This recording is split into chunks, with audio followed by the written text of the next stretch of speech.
ನಮಸ್ಕಾರ ಎಲ್ಲರಿಗೂ welcome back. ನಾನು ಮಂಜು, ನೀವು ನೋಡ್ತಿದ್ದೀರಿ ಮಂಜು ಸ್ಟೋರೀಸ್.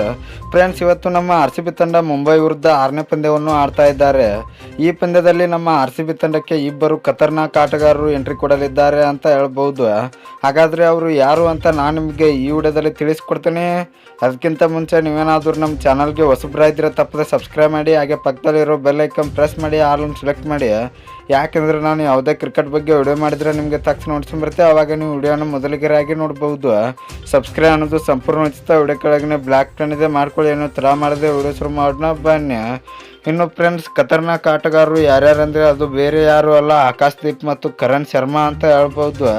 ಯಾಕೆಂದರೆ ಫ್ರೆಂಡ್ಸ್, ಹಿಮಾಂಶು ಅವರನ್ನು ನಮ್ಮ ಆರ್ ಸಿ ಬಿ ತಂಡ ಹಿಂದಿನ ಮ್ಯಾಚ್ನಲ್ಲಿ ಇಂಪ್ಯಾಕ್ಟ್ ಪ್ಲೇಯರ್ ಆಗಿ ಬಳಸಿದ್ರು. ಹಿಮಾಂಶುಕ್ಕಿಂತ ಕರಣ್ ಶರ್ಮಾ ಅವರು ಒಳ್ಳೆ ಸ್ಪಿನ್ ಬೌಲಿಂಗ್ನ ಹಾಕ್ತಾರೆ ಅಂತ ಹೇಳ್ಬೋದು. ಕರಣ್ ಶರ್ಮಾ ಅವರು ವಿಕೆಟ್ ಟೇಕಿಂಗ್ ಬಾಲರ್ ಆಗಿರ್ತಾರೆ. ಅದಕ್ಕಾಗಿ ಕರಣ್ ಶರ್ಮಾ ಅವರನ್ನು ನಮ್ಮ ಆರ್ ಸಿ ಬಿ ತಂಡದಲ್ಲಿ ಹಾಕಿಕೊಳ್ಳಬೇಕು. ಯಾಕೆಂದರೆ ಸ್ಪಿನ್ನರ್ಗಳ ಅಲಭ್ಯ ಇದೆ ನಮ್ಮ ಆರ್ ಸಿ ಬಿ ತಂಡದಲ್ಲಿ. ಕರಣ್ ಶರ್ಮಾ ಅವರು ಒಬ್ಬರು ಹಳೆಯ ಆಟಗಾರ, ಅದಕ್ಕಾಗಿ ಅವರನ್ನು ಹಾಕಿಕೊಳ್ಳಬೇಕು. ಎಕ್ಸ್ಪ್ರೆಷನ್ ಅನ್ನು ತರುತ್ತಾರೆ ಅಂತ ಹೇಳ್ಬೋದು.